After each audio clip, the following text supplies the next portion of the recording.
Welcome, new 100 yards of football this morning. If you like the video today, please come in and share it. I'm your host, Vincent Turner. Today, we're going to have a NFL and college football legend. He comes out of the state of Tennessee, where I'm from. He played at Tennessee State in the 1960s, and I got to see him play when I was 6 years old. My man, the Lord's Prayer, Mr. Eldridge Dickey. So if you like the video today, please come in and share it. We'll surely appreciate it here at 100 Yards Football. And joining me today is a young lady with a lot of talent. She's a Grambling State alum. The Tennessee State back in the 60s was one of their main rivals. Yeah. The lady, and she's president of the local chapter here in Atlanta of Grambling State University, Mrs. Aisha Cooper. How you doing this morning, ma'am? Doing well. How are you? Thank you for having me. Hey, I'm doing fantastic. Hopefully today that we can tell all the world how much this man meant to what the quarterback position is today on the college level and the NFL level. Yeah. One more time, if you like the video today, please come in and share it. And special thanks today to our producer, Mr. Jeremiah Long, for making it happen. So let's get into Eldridge Dickey. Miss Cooper, based on your research work, what is something you found interesting about the career, the college career and the NFL career of Eldridge Dickey today? I think, Eldridge Dickey was a great quarterback. And I think, from the collegiate standpoint, he did some phenomenal things. I think the thing that stands out to me the most is his ability to throw the ball with such accuracy so far with both hands. That is very unique to be able to throw with the left and the right. And when you add in there, he could run. And he was a mobile quarterback before it was really a thing. And it's really good to see that and really showcase that in his career in Tennessee State. I wish on the professional side, we could have seen more of that. It's unfortunate that they tried to convert him to a running back. And it's heartbreaking to see the career he had at a college level to get drafted and then to see what happened to him and how his professional career started and then how it ended. I think that's the bright spot there. I think when you look at Eldridge Dickey, and as I said, coming into today's show, I had the tremendous ability and blessings to see him play when I was 6 years old, a first grader, and going up to Nashville, Tennessee, and seeing that scene and seeing a guy at the time, because you got to understand, college football was more or less, it wasn't really available for the African-American quarterback. Back then, you had Gary Beeman, you had Steve Spurrier. I'm talking about on the college level. You had Ken Stable, and those guys, quote unquote, was the faces of college football. But the thing about Eldridge Dickey, and I'm sitting there being a 6-year-old, you mentioned the skill set he had. He was versatile. He was athletic. And then you said the arm strength. But the most important thing that you have to have at the quarterback position, and this is why it wasn't really kind of accepted back then. Then you got to think about this as an African-American athlete at that time. Think about him, and in 1966, Texas El Paso had won the college national basketball championship with an all-black starting five. But getting back to my main point, the one thing he had at the position was we call FBI, the football intelligence. And that was really uncommon of seeing Mr. Eldridge Dickey. Now, the big question I'm going to bring up to you, the next question, has the league, the NFL changed since Eldridge Dickey was drafted from that position, the quarterback position? His entrance into the league was phenomenal. And being the first drafted, quarterback, huge. But he wasn't respected at that position when the Raiders took him. And I think now when a quarterback has those skills and they're in that position and they have that intelligence to read defense and straighten up your offense and move players around and make sure you're calling out, what the threats are that you're coming against. Now they're respected.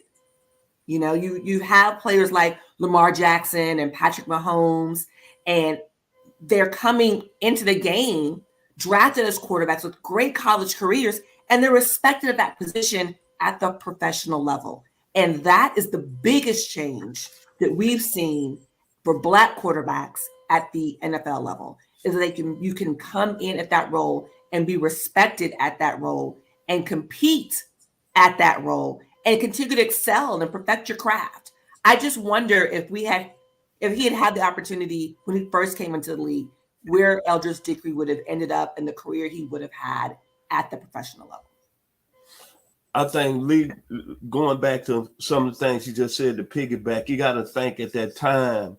So you had several African-American quarterbacks that had came in the league in the 50s and the 60s. You had Willie Thor out of Michigan State. You had Charlie Choo-Choo Brackens. You had Sandy Stevens out of the University of Minnesota, and Willie Wood that played at USC.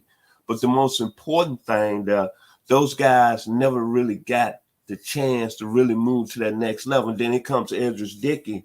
And as you said, the position changed and he didn't really get his opportunity but the Raiders. But the one thing that he done, and I tell everybody, and I don't mean no disrespect, to me, he played from 1965, 1966, that Tennessee State team, to me, is the greatest college football team ever. Simply because they had 23 players drafted in the NFL over a 3-year period. And he was running the show, especially that 46 team that I think scored 410 points and only gave up 41. And there was so many great players on that team. And this guy was the leader of that team. And then after you looking at the position, you had Steve Spurrier. As I just mentioned, you had Gary Beeman. You had all those guys that were drop back passers. And then all of a sudden you see this new Fion, and then everybody said, oh, wait, we can't look at this. This is something different. And then him being the first Black quarterback drafted in the NFL draft. And as you mentioned, it's so much a tragedy that things didn't work out with him to the Oakland Raiders organization. I hate to say this, my whole opinion about John Madden and Al Davis has changed at a high level. I got a whole different perspective. But the one thing about Eldridge Dickey is that he opened up the doors. Like I said, the doors are starting to be closed for Willie Thor. As I mentioned, a Charlie Choo-Choo Brackens, a Sandy Stevens, who was a quarterback for the national champion, University of Minnesota Ghosts in 60. But he opened the door, as you just mentioned. You mentioned a man like Lamar Jackson, Kyler Murray, Michael Vick, Cam Newton, my man out of LA, Warren Moon, Deshaun Watson, Geno Smith, Robert Griffin, Russell Wilson, Vince Evans, Randall Cunningham, and Steve McNair. All them guys should give Mr. Dickey his flowers. And even though it didn't work out in the NFL and they wanted to change positions with him, but you can't change his legacy. Now, the next important question, and this is the question I like, and I know that you're going to get excited because you're going to tell us, do you think he valued education as a student athlete? He absolutely values student education. Absolutely. I think, when you look at our athletes coming out of HBCUs and the importance that's placed on education, especially our athletes back in the 40s, 50s, and 60s, because guess what? After college, we weren't going to the league like that.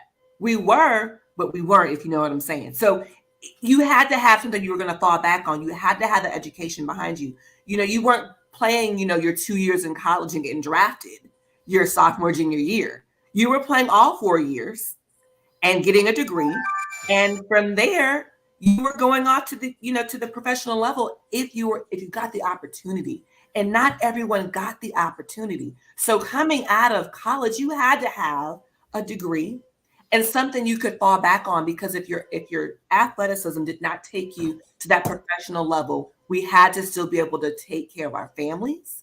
We had to be great pillars in our community.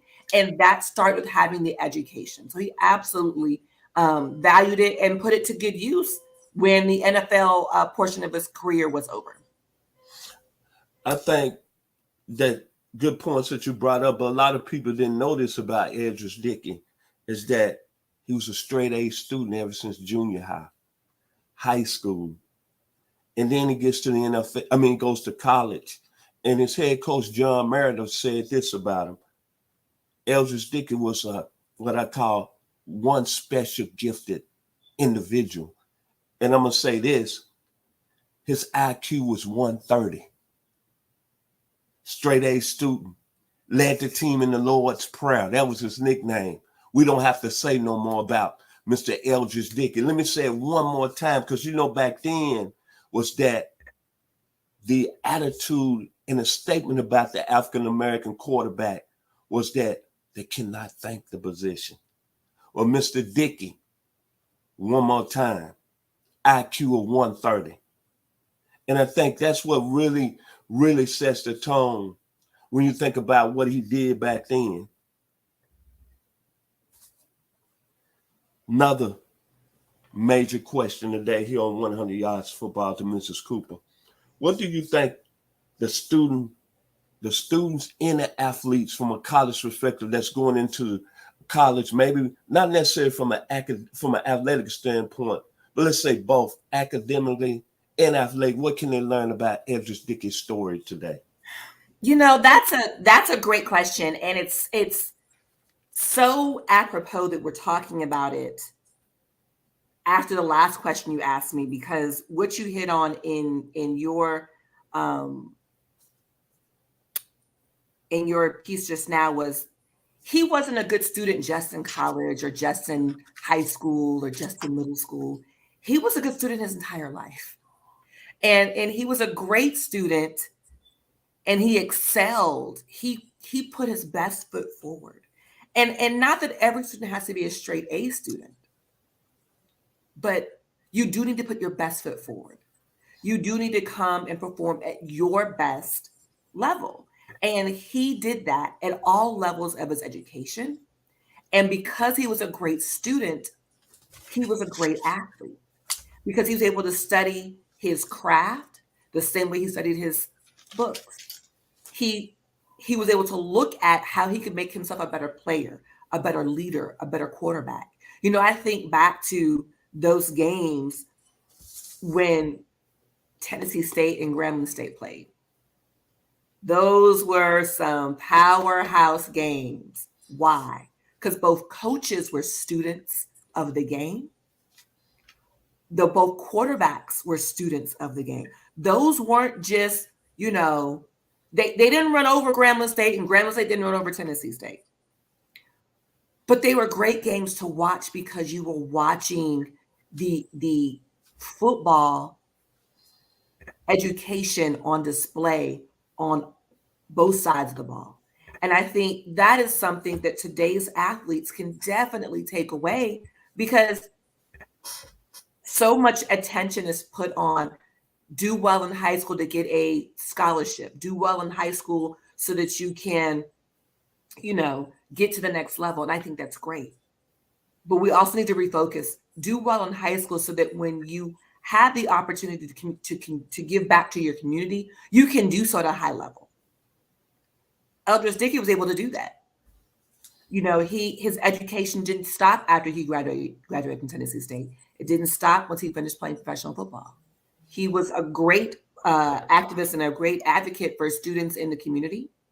And that's because he really took to heart the importance of being a great student of life and not just of education. So I think that athletes today and our youth today can really learn from his example that he set and really put forth the effort needed to be those great students.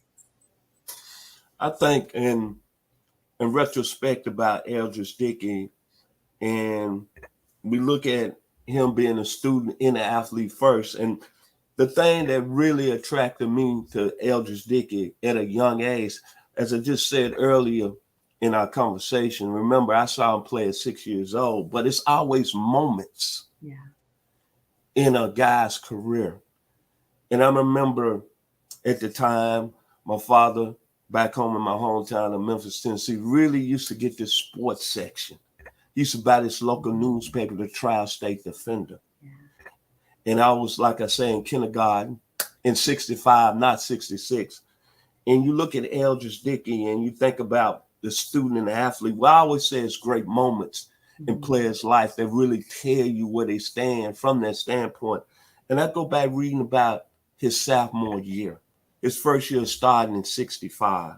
And he was playing the school, I think, down there opposite. I think you know Miss Cooper, your rival, Southern University. And I Yeah. think about reading with Tennessee State being down 36-7 at halftime. And I remember reading and hearing about in the locker room, Coach Merida went up to Eldridge Dickey. And he said, okay, it's time for you to be a student on the field. It's time for you to show your leadership abilities. It's time for a lot of people to take a look at you today. And you know, that Southern team was very talented. Pete Barnes, Robert Holmes, Robert Tombstone Jackson, Al Beauchamp. And Tennessee State was down to them 36-7 at halftime. And Eldridge Dickey came back and led that team to a 40-36 win where he threw 4 touchdowns in the second half. Yep. And then that's when his career took off. And then you think about throughout his career, 2 Black National College Football Championships, 67 touchdowns, 6,200 yards. But most of all, it's moments that set the tone for you being a student Yes. and an athletic athlete. Yes. That's the most I remember about Eldridge Dickey that really makes me proud today. Him playing for Tennessee State University and representing the state of Tennessee. That 65 win, them down 36-7 at Southern University, y'all arch rivals, and he bring them back to a win. Yep. Now, when you look at it today, and really you're looking at so many great football players that's coming now from the small league school, the youth leagues, the middle school leagues, all these football camps going out through the country, high school wise. What is something a young man today, if there's one thing, what can he learn from the Eldridge Dickey story? You know, I think we kind of hit it on the head, but when you want to, you know, kind of drill it down into our youth, our middle schoolers and our elementary school age athletes, it's to be a great learner. I think one of the things you mentioned just now when you're reflecting on your memories of him and being able to see him play live is he was always learning and he was coachable and he never thought he had it figured out. He never thought he was that game changer player. He never thought more highly of himself than the fact that, you know what, I've been given this ability and this talent by God, and I'm going to use it to the best of my ability. But he didn't discount the people that God put in his life, like his coaches, his players. He was not a selfish individual. He shared the quote unquote limelight and spotlight. He was known to hand off the ball to a running back and not take it in himself if he didn't have to. So I think that is something that they can learn. I think at a young age, we teach our children to be competitive. I think that's great. But you don't want to be so competitive that at the expense of your team. You're playing a team sport. You need the other players on the team. So to be able to recognize your coworkers, your colleagues, your teammates, their talents, because you know it does take all of us working together to get across the line. So you know that teamwork ethic that he had was, I think, very evident in the way he played the game of football, but also in, you know, that's evident too at the professional level. He, you know, had a very good relationship with the second team he played for, and the coach there, you know, at the Chiefs gets kind of he saw in him what he wished he could have had if the Raiders hadn't beaten him to the draft. But you know that relationship was there, and you know to go on and hear him share about him and the intelligence that he brought to the game, and how he, you know, he really did think about what he was doing and he saw it from beginning to end. And I think as youth, that is something we could start, you know, raising up in our athletes young, is to see the game from the beginning to the end, but don't get so caught up in that one play, at this one down, but see it from the beginning to the end and know that you can change at any moment the outcome of any game if you choose to be the student and think things through. family, as you being an HBCU graduate, Mm-hmm. what is something that you can find encouraging about the Eldridge Dickey example today? I think as an HBCU alum, one of the things I always share with students and people I cross paths with is that we don't just go to school and get to see the history. We get to be a part of it. And as such, that comes with a level of responsibility. There are things that our families and our communities are expecting of us that they need out of us. And it was really encouraging to me to see that is still present then at Tennessee State. It's not just an anomaly to my lovely Grambling State, but it is unique to all of us. And it's not just as an HBCU grad, it's for our entire community. Even if you didn't go to an HBCU, they are still your schools, they are still your responsibility, and you are still accountable. They are still the pillars in our community. We're still producing the most lawyers, doctors, engineers. That hasn't changed in over 100 years. So, as an alum of an HBCU, it's encouraging. It encourages and spurs me on as an alum to do all that I can do to still positively affect and represent my illustrious university, but also to uplift other graduates of other HBCUs and encourage us all to go and give back of our time, of our talents, of our efforts. And as a former college athlete, encourage our athletes. Be that alum they see in the stands or on the sidelines with an encouraging word, but also with a little bit of a spur of, you know what? This is a hard loss, but we're bigger than this, we're better than this, and we'll rise above it. And helping them to understand that, yeah, we don't compete to lose. No, no, sir, no, ma'am. But we are bigger, better, and stronger people because of the adversity we experience and that we overcome. When I think about Eldridge Dickey, and of course, I didn't go to a HBCU. I went to, and I want to say, a more school on the other level, the PWIs, I think I'm trying to say, went to the University of Arkansas. But I can say this, to all the HBCU graduates, I think once you read Eldridge Dickey's story, you're going to be awfully proud. Yes. Because one thing about that time in 1960s, it was a very turbulent time for our people in this country. And Eldridge Dickey kind of put that pride out there, because think about this. You had Alabama at the time with Ken Stabler, Dennis Holman, quote unquote, on the top of the college world. You had Notre Dame with Alan Page and Rocky Bleier. You had Michigan State. They had Jimmy Ray, Bubble Smith. But Eldridge Dickey playing on that 66 team his junior year, that really, I think, started the course of change as far as college football and the NFL level, with really great people going into the National Football League from the HBCUs. And what I always going to remember, I argue with my friends here in the local metro Atlanta area. They always talk about all the great college football teams from the 30s, the 40s, and the 50s, the 60s, Oklahoma. I got a lot of friends, cousins from Oklahoma. They talk about the Oklahoma team. They had a 47 game winning streak, 2 national championships in the 50s, and of course, Alabama. But one thing I say, and I think if you're an HBCU graduate, think about that Tennessee State team in 66. Absolutely. 23 players drafted in the NFL. Claude Humphrey, Johnny Robinson, Jimmy Marcellus starting as a rookie with the Kansas City Chiefs in the Super Bowl. And that team was led by a guy, to me, that was a game changer at the quarterback position. Absolutely. Because you know why? He was the first African-American quarterback drafted in the first round. Yeah. And it's a shame today that we can't talk about his God gifts didn't perform at a high level with the Oakland Raiders.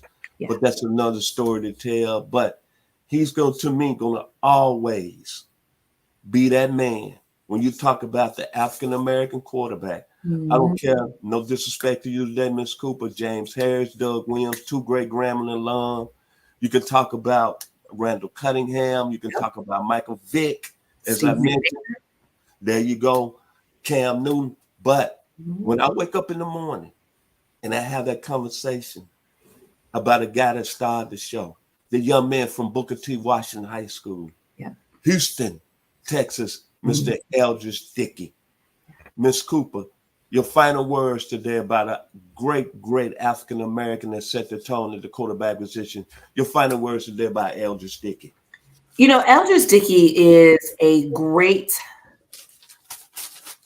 a great historical figure when it comes to our college football story, the landscape, but I think he's bigger than just that. And he has a lot of firsts that do come along with him. And I think that's great and not ever to be diminished or undermined. But he was an incredible man with a great vision and talent. And he never forgot what he was given, how it was cultivated, where he came from, and where he wanted to go in life. He was dealt a raw deal at the NFL level initially coming out of the draft, but he was given an opportunity to kind of right some of those wrongs, kind of, go back and showcase some of the talent that he had at college. Just didn't quite pan out the way he would have wanted and we would have wanted to see it. But I think one of the things I will always take away from his legacy is that it didn't define him as a man. He didn't carry that bitterness through his life. He didn't seek revenge. He was a very humble man.